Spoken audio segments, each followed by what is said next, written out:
yesterday, we talked about alkanes, and we used this as an example to help illustrate what do we mean by alkanes that has something in common with this eraser.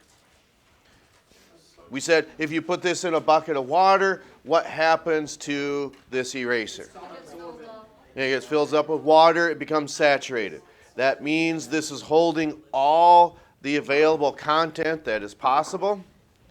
So then that means all of the carbon atoms are holding as many bonds as possible.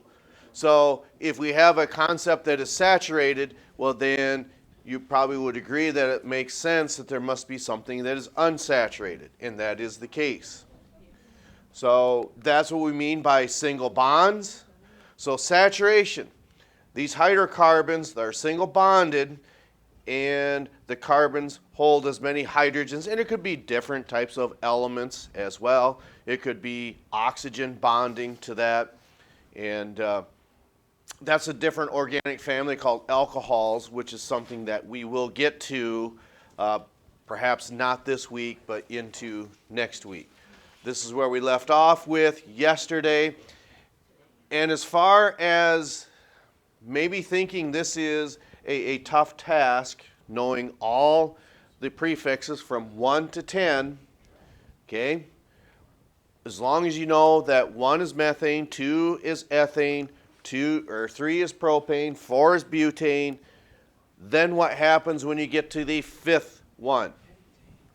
What do we notice that there's a pattern that arises from here? These are geometrical shapes of them, okay? And from that, we talked about derivatives yesterday. What would be the one or sole derivative that we utilized yesterday? What was its name? Remember, it's something that's derived from something else. Like Fe is derived from the Latin term to stand for iron. Nobody? Okay, so we'll apply that a little later then. Okay, so we begin then with reading this out of the book. The author chooses to show this as isobutane. We gave it a different name, and we can come back to that at a later time.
Okay, so then if you have, or if you chose to grab a book, go ahead and open that to page 709.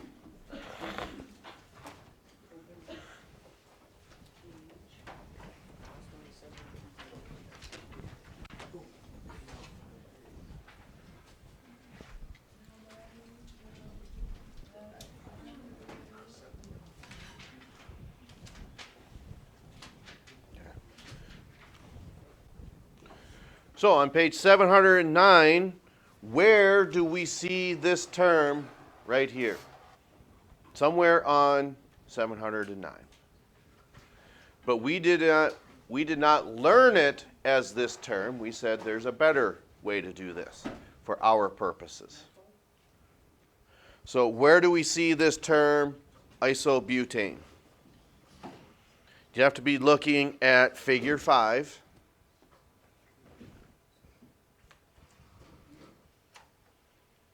The H one? Well, there's a lot of H's on there though. The middle picture? The middle picture, okay? So what that means then, okay, that middle picture is none of these. It's fairly close to one of them.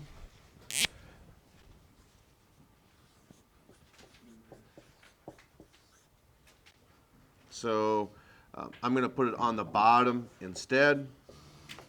So from yesterday, what did we call this compound right here?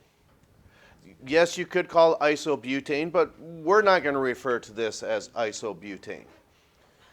But what you can do is, since it's called butane, how many carbons are in this parent chain then? Because remember, butane means 4, okay? And is there anything branching off of this butane molecule? There's one, so it's Right. It's second methyl butane. Okay, so what that means is, okay, we've got butane. So what does that suffix mean? ANE. What is? It means everything's single bonded, and this is saturated. Each carbon atom has 4 bonds to it, and it cannot hold any more bonds. It's completely saturated. What does BUT mean? It's a prefix. It means 4, where we have 1, 2, 3, 4. That's where that comes from. But then this is branching off of there. What is, we put it in a box yesterday. So what is that called inside the box? It's called a methyl group. So where did this terminology come from? A methyl group. Because butane, we know that that comes from the terminology of 1, 2, 3, 4, 5, all the way up to 10. But that doesn't explain where CH3 came from. Where did the term CH3 come from?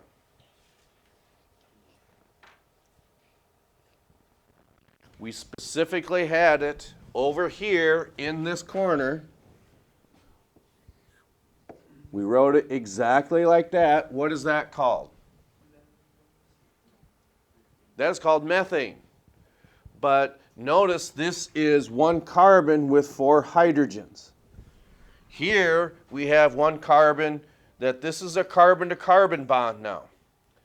How many hydrogens are surrounding this carbon? 3. So then we can't call this methane anymore because, again, this is a carbon-to-carbon bond between here. It's not hydrogen. It's a butane. So we put this in a box, just like what we have down here. What does CH3 mean to you? You said it multiple times, but we're just reading what you wrote down. It's more important that you know what CH3 means.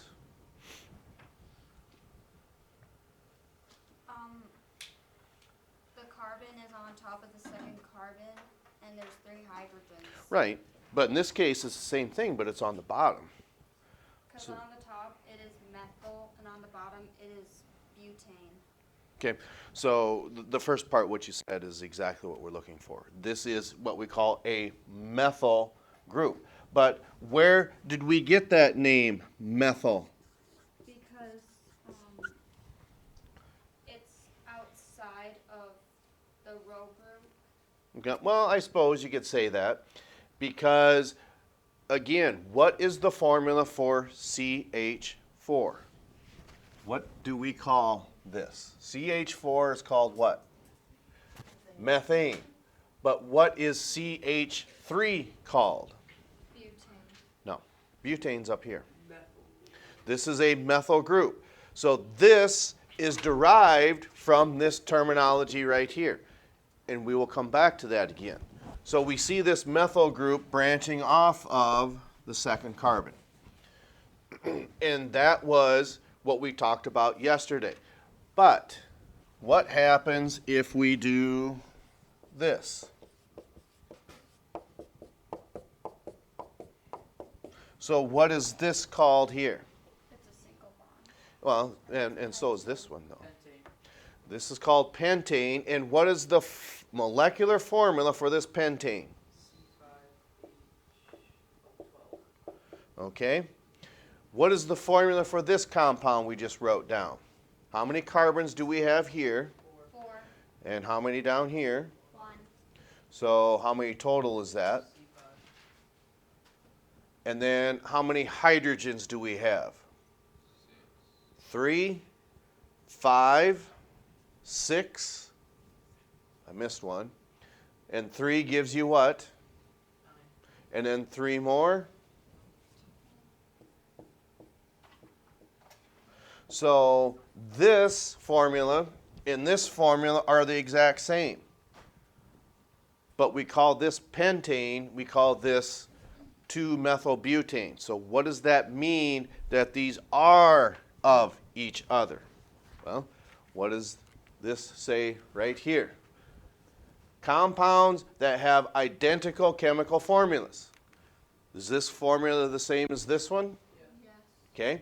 But then what's the difference between these two then? It's not the formulas. They're different structures. They're different structures.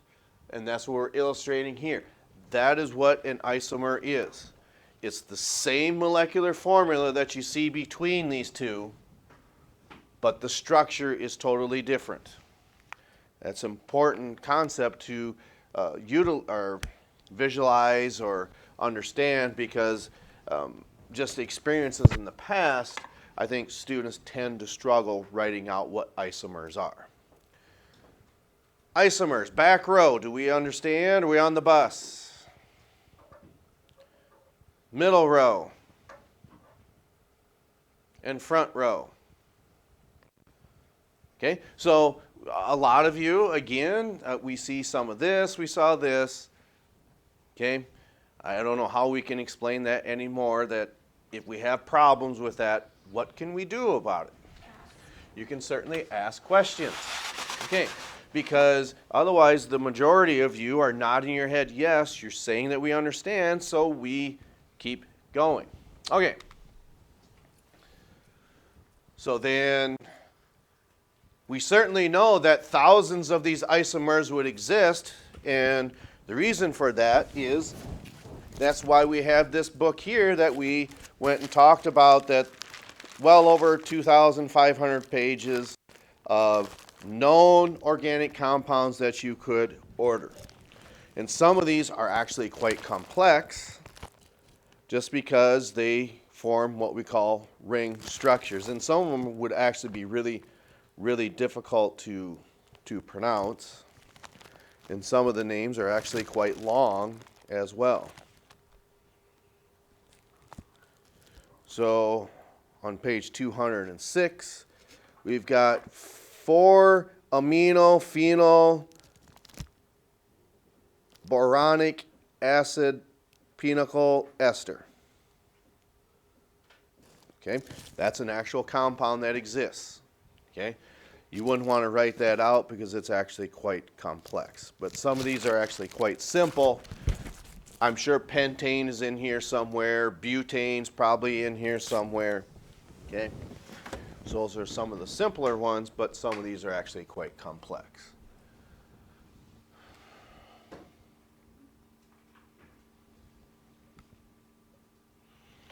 So then, when we're looking at page 709, at the bottom, figure 5, what is the boiling point for pentane? What is the boiling point for pentane? It's not 26, 28, it's 36. What is the boiling point for 2-methylbutane? See, we're confused because we did not call that middle compound isobutane. We call it 2-methylbutane. So what's the boiling point for the one in the middle? 28. Okay. And finally, the one on the end. So when these compounds start to branch off, forming these isomers, okay, They all have that same molecular formula, but the structure is different. What happens to the boiling point as you proceed with isomers? It becomes lower and lower, even though the formula is still the same. Okay? So naming that last one, besides neopentane, is actually a little more complex than what we want to do yet. There's something that is similar behind here. We'll get to that at a later time. Okay, so we've wrapped up the saturated hydrocarbons, or alkanes. Now we start to move forward to multiple bonds, I believe. Okay? And we've done this with dot diagrams.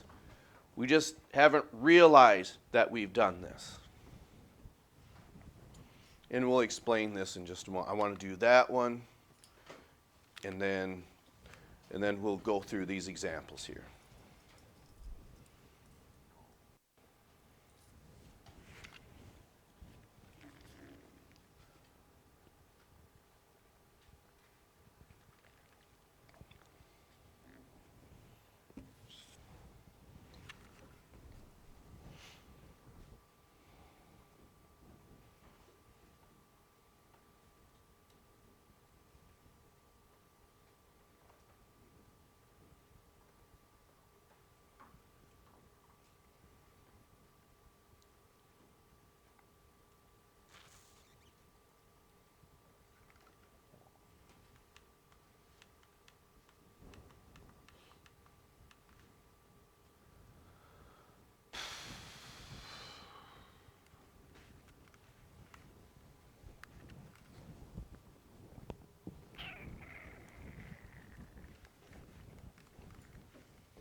You'd rather do that than this? I'm just asking.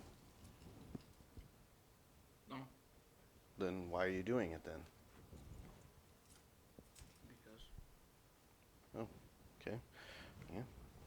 Asked and answered, I guess. All right. Yes.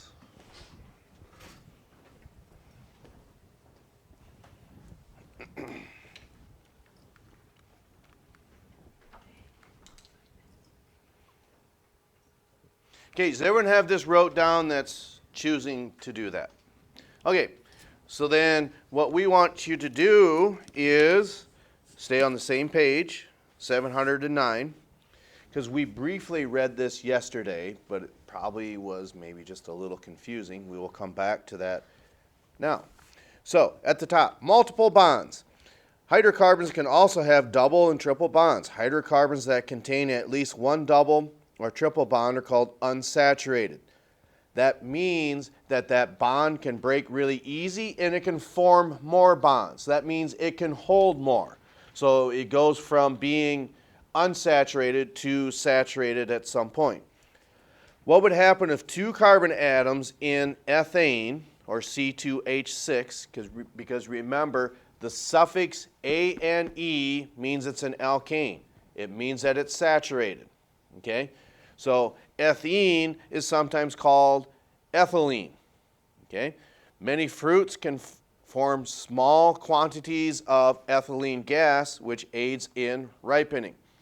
The hydrocarbon ethyne, though, is a different category because the suffix is different.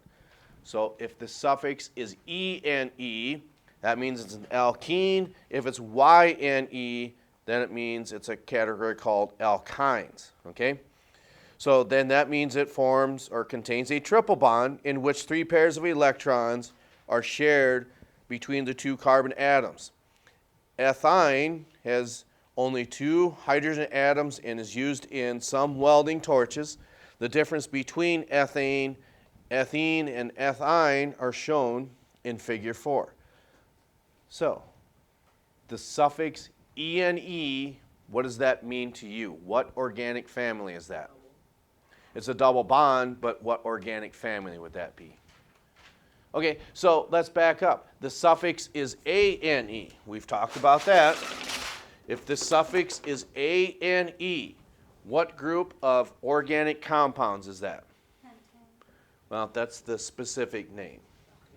It means it's an alkane. Okay? If we change this suffix to ene instead of ane, that means somewhere in that compound there's a what type of bond? It's a double bond. There's a double bond somewhere. If the suffix is yne, A triple bond. there's going to be a triple bond somewhere. Okay? So we really, well, we can move over to, we'll go ahead and read page 710. So what you see in figure 6 is some of those examples of what we call double bonds. Other isomers. There are many other kinds of isomers in organic compounds and in organic chemistry. Examine the 3 non-branch isomers of butene. So again, that suffix ene is telling you that there's an alkene or a double bond someplace. I mean, there's a double bond is what I meant to say. Figure 6, notice that the double bond can be located in different places on the chain and that the chain can be bended in different ways. Another type of isomer differs only slightly in how the atoms are arranged in space. Such isomers form what are called right-handed and left-handed molecules and look like mirror images, such as the two isomers may have nearly identical physical and chemical properties. We don't go that far in depth. We do not call these cis and trans compounds. That's more of a junior level and certainly a senior level application.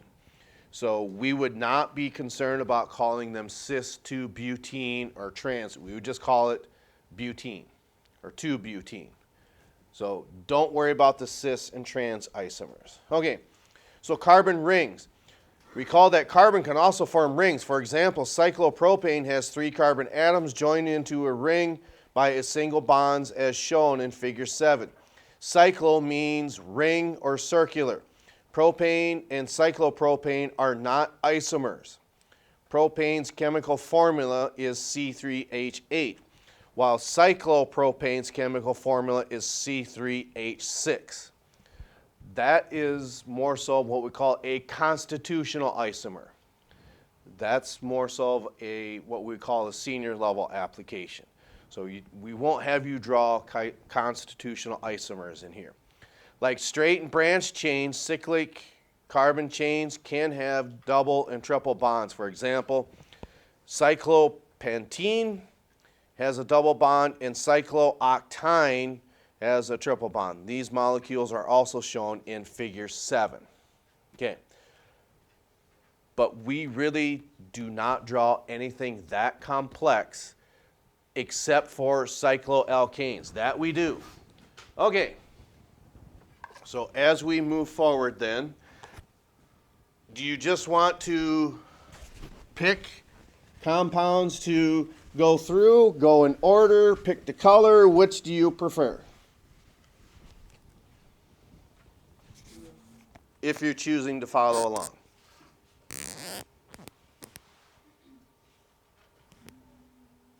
What do we prefer? Okay?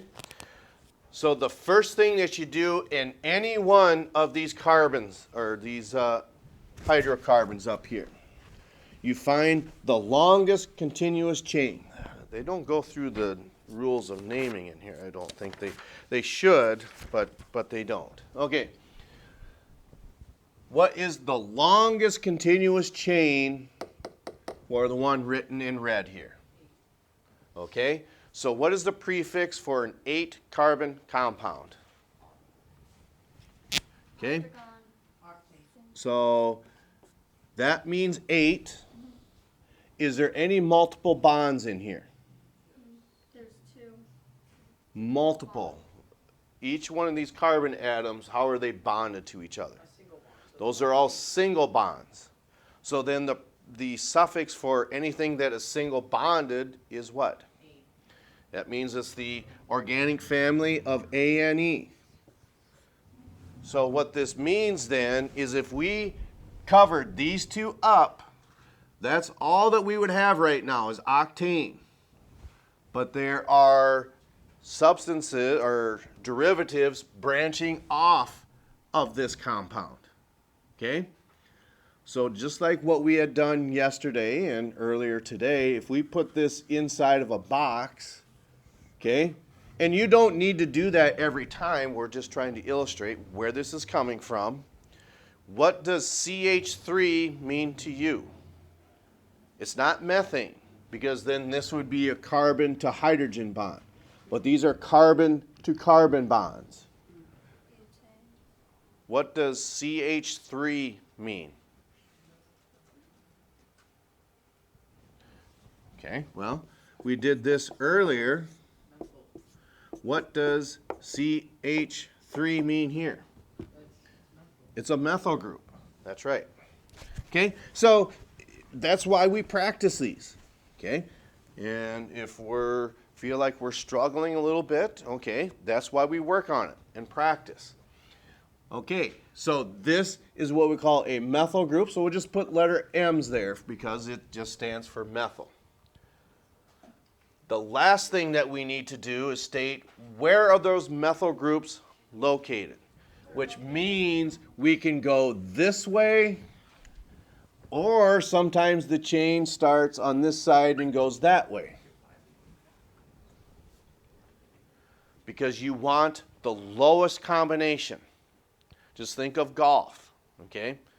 So if there's a, well, ideally if there's a par 3, okay, you tee off, you put it on the green, and it goes in the cup. Yes, that's a hole in one, but it's also called an eagle because it's 2 below par. If you, yes? It is going, the left arrow, because, the first of those, methane groups, it's on the 3rd carbon. Okay. Correct. Okay. So what your classmate is saying is we start here and we go 1, 2, 3, 4, 5, 6, and so on up to 8. We see that there's a methyl group on this 3rd carbon. And what number is this one? Okay. But sometimes we can go this direction as well. So if we go 1, 2, 3, now it's on which carbon? 4. Well, 4 is lower than 5, correct? So maybe it's going this direction. But then what number would this be? This would be 6. And you don't add the numbers together, okay? You just visualize and say, what is it that gives you the lower number?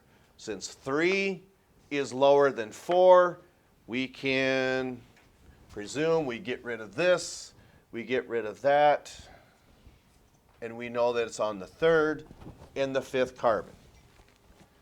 Okay, so then we have to account for those. So we call these methyl groups, okay? So what is it that's on the 3rd carbon? It's always going to take more space than what you think. You might say, why are we starting all the way over here? So on the 3rd carbon, what do we have? A methyl group. But that's not the only one.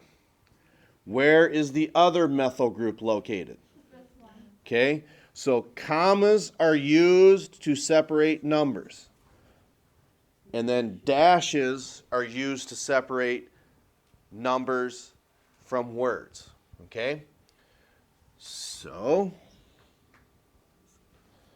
but since we have multiple derivatives on here, we have to have a prefix on here. Which means if we have 2 means die, 3 means try, and we don't go to 4 because that would be tetra.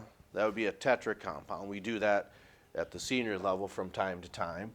But since we see 2 of these derivatives, we have to put that prefix of di because there's 2 of them. So the commas separate the numbers. There's 2 of them. And what are our derivatives called? Methane. Not methane. Methyl. Okay. So we have what's called 3,5 dimethyl octane. Okay, so we can start naming this backwards. Again, what is that telling you right there? It's your organic family. What does ANE mean to you? Single bonds, which means one. That's what I'm perceiving you're saying. So every carbon is single bonded. What does OCT mean? That there's 8 of them, and we counted them out. That's where the OCT comes from. What is a methyl group? What's the formula for a methyl group? CH3. Okay? So that's what's Gesundheit, that's what's referring to inside the box. What does di mean? 2. What does it mean? It means 2.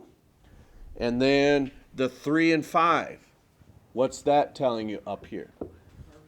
It's just telling you carbon 3, carbon 5. It's just telling you where they are.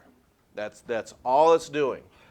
So you can take these and work backwards and say, okay, on the 3rd and 5th carbon, we got this terminology that says di, so there's got to be 2 of something. It's 2 methyl groups on an 8 carbon chain that is single bonded or saturated. All right. Back row, are we on the bus here? Okay, front row and middle row. Okay? We will erase this. Now we can look at something that's maybe just a little simpler. Find your parent chain, which is what? There's 5 on the row. Okay. Single bond. So it's single bonded. So what's the prefix for 5 carbons? Okay. So it's PENTAN. Okay. So is everything single bonded? There's a carbon on top of the second. Right. There is. But is everything single bonded in here? Yes. So then what organic family is that? What organic family is this? Which means what? It's an alkane. That means this organic family is an alkane. All right. What is this telling you? There's 5 carbons in this parent chain. What is the formula of CH3? Methyl It's a methyl group. So where's that methyl group located? on the second. Okay, so that means we have to put 2-methyl pentane. Okay.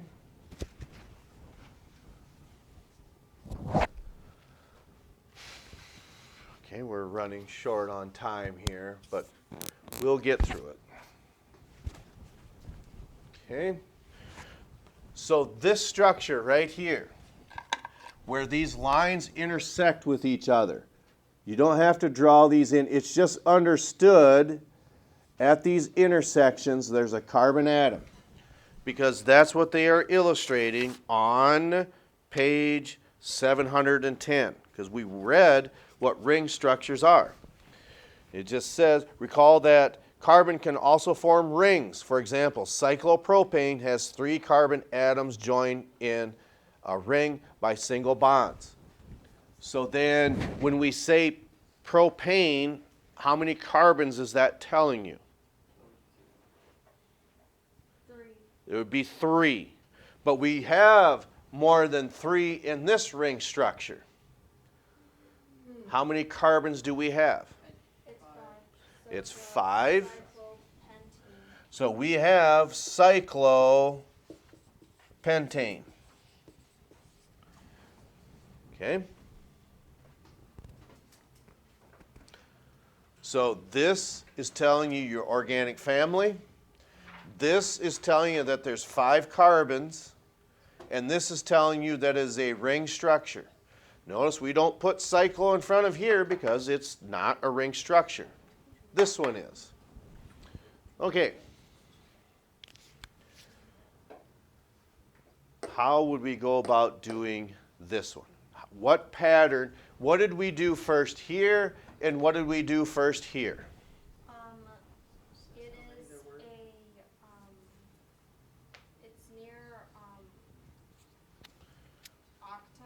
It is it's near, octane. That's too big. How many carbons are in this parent chain? There's 7. So what is the prefix for 7? Okay, so we know that is Heptan. Okay, is this single bonded or multiple bonds in there? So then what is our organic family? Remember, we're putting boxes around these organic families. So if it's single bonded, like this one is, and this one is, what do all those have in common? They're all alkanes. They're all single bonded. ANE means alkane. Okay? So then if this is what we had, this would be heptane.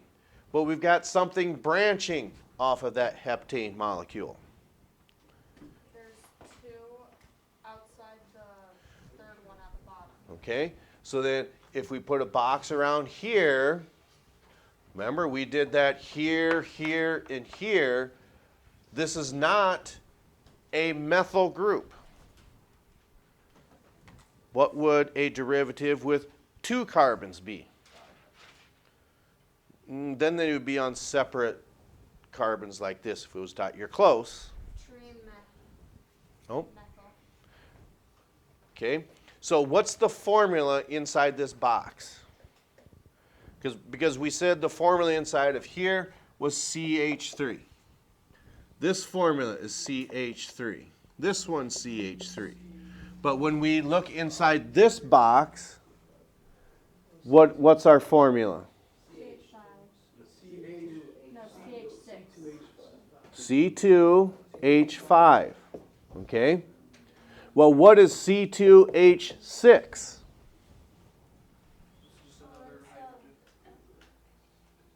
C2H6 is ethane. Okay? But we don't have ethane because this is a carbon-to-carbon bond. So that means we got to get rid of this. What is the name of C2H5? It's an ethyl group. Okay? So where's that ethyl group located? Which carbon? So 3-ethyl heptane.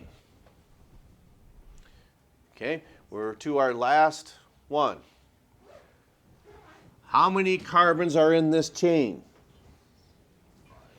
Okay, so what organic family?